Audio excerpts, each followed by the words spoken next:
Eddie merupakan pemilik pabrik roti yang cukup ternama di kotanya. Ia menikah dengan Cindy karena sebuah perjodohan dari orang tua mereka. Cindy sendiri merupakan seorang agen travel ke luar negeri yang selalu sibuk dengan hari-harinya. Maka, ketika ia hendak menikah dengan Eddie, ia pun mengajukan syarat jika ia tak ingin memiliki momongan dulu dari pernikahan itu. Alasannya, supaya pekerjaannya yang selalu bepergian ke luar negeri tidak terganggu. Dan juga, karena ia tak mau direpotkan dengan anak kecil di rumah. Meski begitu, mereka tetap menjalani rumah tangga seperti biasanya.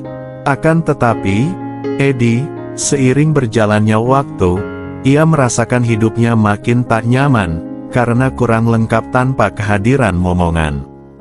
Walaupun ia memiliki harta yang melimpah, semua itu seakan percuma, karena kehidupan rumah tangganya tak sesuai dengan harapannya. Seringkali, istrinya meninggalkannya sendiri. Kesibukan Cindy membuat wanita itu lupa jika di rumah ada sang suami yang sedang kesepian, dan juga sedang membutuhkan sesuatu itu. Cindy sangat jarang bisa memenuhi kebutuhan batin Eddie.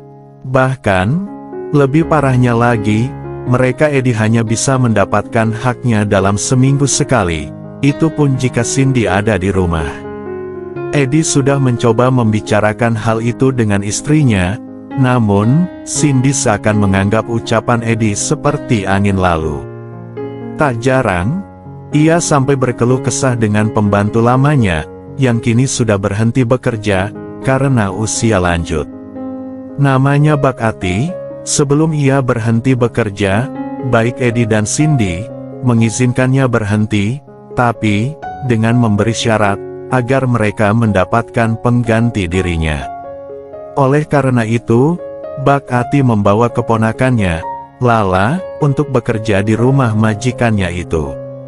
Lala, yang saat itu baru saja bercerai dengan suaminya, akhirnya menerima usulan tersebut, hitung-hitung, untuk melupakan sosok suaminya yang sudah meninggalkannya, demi wanita lain. Lala berumur sekitar 30 tahunan, ia telah menikah selama 4 tahun lamanya, dan ia pun tidak memiliki anak. Suaminya menceraikannya, karena Lala tak bisa memberinya momongan. Pagi itu, hari pertama Lala bekerja di rumah Eddie. Ia mulai sibuk membuatkan sarapan di dapur. Tiba-tiba, Eddie datang, dan memperhatikannya dengan seksama. Maaf Pak, saya kira Bapak belum bangun, ucap Lala.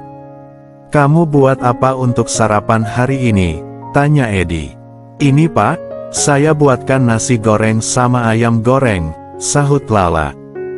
Tak lama kemudian, Cindy berjalan menuju meja makan, menghampiri suaminya, dan juga pembantu barunya itu.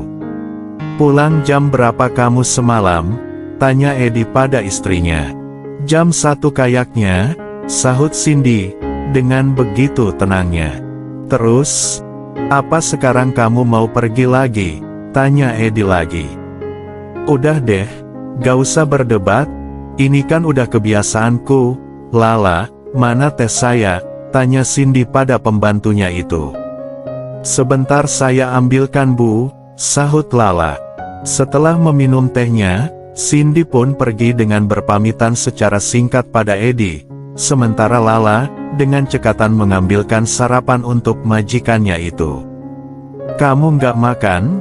Tanya Eddie pada Lala. Nanti saja Pak, saya mau cuci piring dulu, sahut Lala. Nanti aja cuci piringnya, sekarang kamu temenin saya dulu, saya kurang nyaman kalau makan sendirian, ujar Eddie. Akhirnya, Lala mematuhi kata-kata majikannya itu, untuk makan semeja dengan Eddie. Entah kenapa, saat itu Eddie mengamati dengan seksama wajah Lala yang di depannya. Dan pandangannya pun beralih ke arah sesuatu yang ada pada Lala. Mungkin karena ia merasa kesal dengan istrinya, hingga ia terkesima dengan sosok pembantunya itu.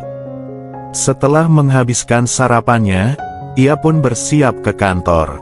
"Lala, tolong kamu siapkan makan siang nanti ya, saya mau makan siang di rumah," ungkap Edi. Singkat cerita, ketika jam 1 siang, Edi balik ke rumahnya. Saat itu, makanan pun sudah disiapkan oleh Lala, pembantunya. "Lala, peraturan dari saya di rumah ini, kalau Bu Cindy nggak ada di rumah, maka kamu yang harus menemani saya makan," jelas Edi. Iya Pak," sahut Lala, dengan nada pelan.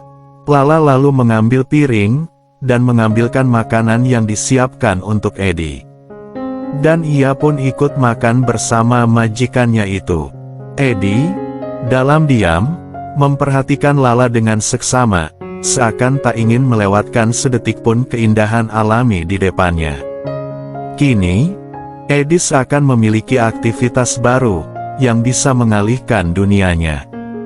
Lala adalah hiburan terindah untuknya saat itu. Mulai hari itu, Edi sering mengikuti tingkah laku Lala, dan makin sering memantau apa yang dikerjakan wanita itu.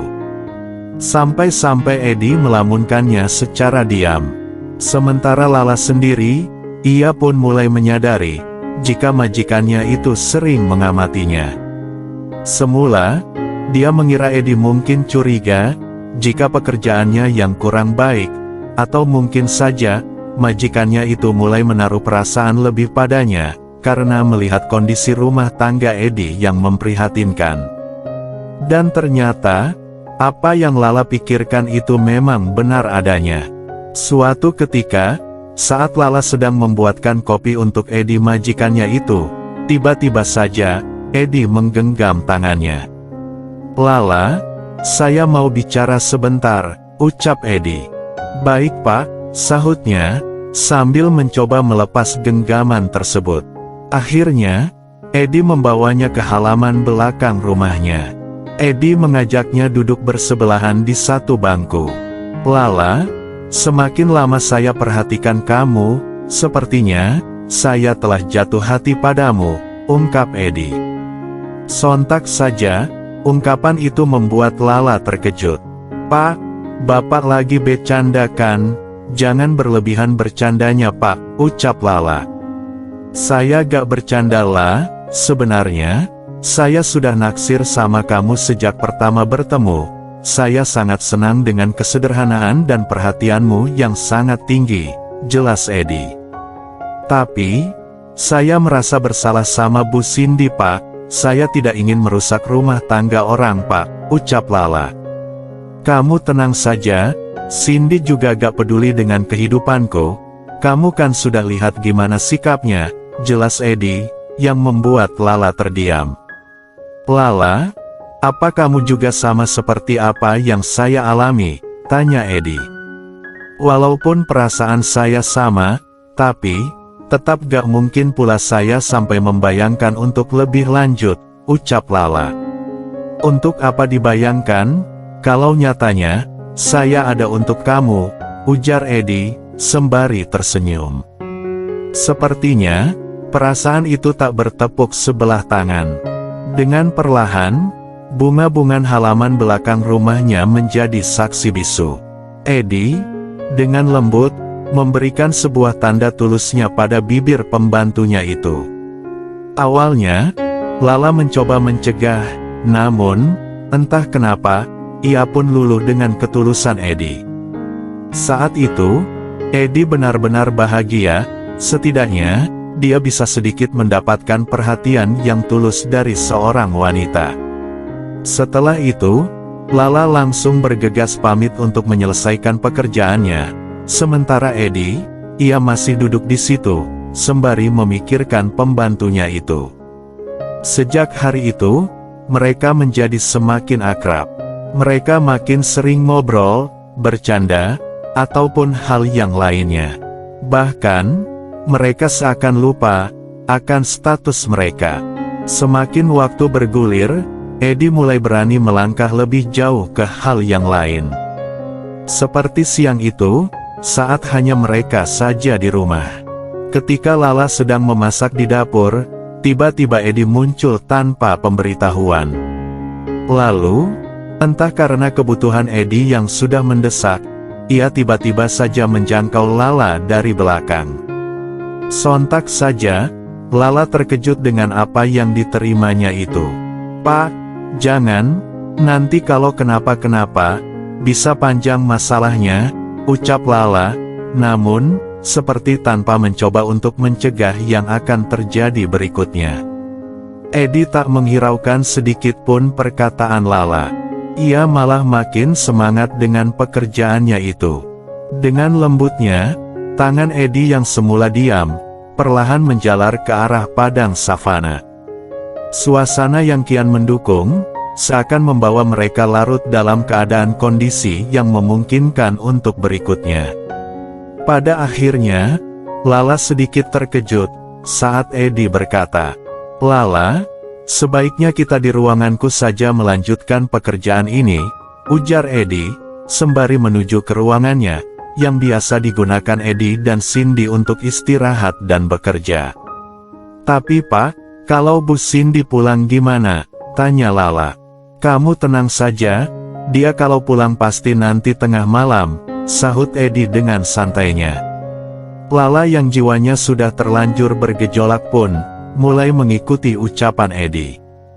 Setelah mereka sampai di ruangannya, Edi langsung mengunci pintu dengan rapat. Edi langsung memindahkan tudung saji makanan Lala. Ketika ia memindahkan itu, Edi sungguh terkagum dengan keindahan panorama alam semesta yang luar biasa. Dengan sedikit ragu, ia mulai memberikan sambutan perkenalan. Setelah beberapa saat, Edi memindahkan semua yang ada padanya, sehingga terlihat dengan jelas apa yang selama ini disembunyikan oleh Edi.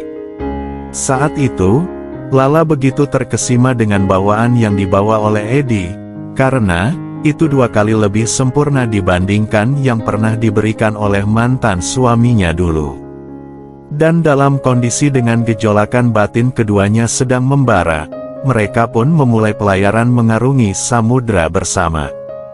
Perasaan bahagia menyelimuti keduanya. Akhirnya, setelah sekian waktu mereka melakukan perjalanan mengarungi samudra, dan tibalah saatnya Edi berlabuh di pelabuhan. Edi justru meletakkan semuanya ke dalam wadahnya itu, sehingga membuat Lala sedikit panik. "Pak, ini beneran nggak apa-apa?" tanya Lala dengan wajah panik. "Kamu tenang aja, kamu akan jadi yang kedua untukku," jelas Edi. "Tapi Pak, Bu Cindy gimana?" tanyanya lagi. "Pokoknya kamu percaya saja sama saya," sahut Edi. Lala pun mengangguk, mengiyakan semua perkataan Edi. Singkat cerita, 2 minggu kemudian, rupanya Edi pun menepati janjinya. Mereka berdua pun melangsungkan pernikahan siri, tanpa sepengetahuan siapapun. Sekarang, pekerjaan rumah yang dulu menjadi tanggung jawabnya, kini dianggap sebagai bakti untuk suaminya. Apalagi, Edi juga sering memberinya uang untuk belanja kebutuhannya sendiri. Suatu hari, saat Cindy berada di rumah, ia bertanya pada Lala, "Lala, Ibu perhatikan, kamu makin cantik aja beberapa waktu terakhir ini," tanya Cindy, saat Lala sedang menyiapkan masakan di dapur. "Ah, Ibu bisa aja, saya nggak ada apa-apanya dibanding Ibu," sahut Lala dengan tersenyum. "Lala, kamu kerasan kerja di sini kan?" tanya Cindy, yang dijawab Lala dengan anggukan. "Baguslah. Biar saya tak pusing gonta-ganti pembantu lagi." "Oh ya Mas, besok aku harus keluar Malaysia selama seminggu. Ada pemberangkatan pelancong dari sini," lanjut Cindy pada Edi yang ada di sebelahnya. "Kalau aku minta kamu nggak jadi agen travel luar negeri lagi gimana?" tanya Edi. Cindy lantas meletakkan sendoknya, dia menoleh ke arah Edi yang sedang sibuk makan di sebelahnya. Sementara Lala yang mendengar itu, segera menyingkir ke halaman belakang. "Kamu kan tahu, Ini sudah pilihanku Mas, kenapa harus dipermasalahkan sih, sahut Cindy, dengan nada tinggi. Oke, lalu kapan kamu mau berhenti, dan ada waktu untukku, tanyanya lagi. Yang pasti, bukan saat ini, aku tidak tahu sampai kapan, ucap Cindy. Dan itu artinya, kamu tidak akan mau memberiku momongan, tanya Eddie lagi. Tidak Mas, sampai aku sendiri yang menginginkannya, sudahlah, aku capek ngomong sama kamu, terserah deh, kamu maunya apa, ucap Cindy, tak melanjutkan perdebatannya. Tiba-tiba, dia meninggalkan meja makan begitu saja menuju kamarnya, untuk mengemas barang yang akan dibawanya besok. Sementara Lala, ia buru-buru datang membereskan meja makan, lalu membereskan pekerjaan lainnya. Karena, dia yakin, Eddie pasti akan memanggilnya setelah Cindy pergi. Dan benar saja, setelah dia pergi, dan Cindy menutup pintu rumah, sontak, Lala berbalik, lalu menyambut Eddie. Kemudian, Eddie membawa Lala menuju ruang keluarga. Kenapa di sini Pak? Tanya Lala. Ya, biar beda aja suasananya, sahut Eddie yang membuat Lala tersenyum. Lala segera memberi sambutan baiknya, untuk mengulang pekerjaan rumah tangga yang dikerjakan sebelum-sebelumnya. Namun, pagi itu bukanlah menjadi hari keberuntungan mereka. Karena di saat Eddie sedang mendapatkan sambutannya, tiba-tiba saja, pintu depan rumah terbuka. Sesosok wanita berdiri terpaku, dengan perasaan hancur di hatinya. Eddie dan Lala yang tahu akan kedatangan Cindy, segera memencar. Eddie melangkah menghampiri istrinya. Tampak Cindy menangis sambil membuang wajahnya. Cindy, maafkan aku, sebenarnya, aku sudah siri dengan Lala, jelas Eddie. Cindy begitu terkejut mendengar ucapan suaminya itu. Jujur, aku salah, aku tak meminta izinmu, tapi, hanya dialah yang selalu ada untukku, aku juga butuh seseorang yang bisa mengurus rumah dan juga diriku, terlebih lagi, ia selalu ada di kala aku membutuhkan, ungkap Eddie. Cindy terperangah mendengar pengakuan suaminya itu. Dia tak mengira, jika Eddie mempunyai niat demikian padanya, terutama dengan pembantunya.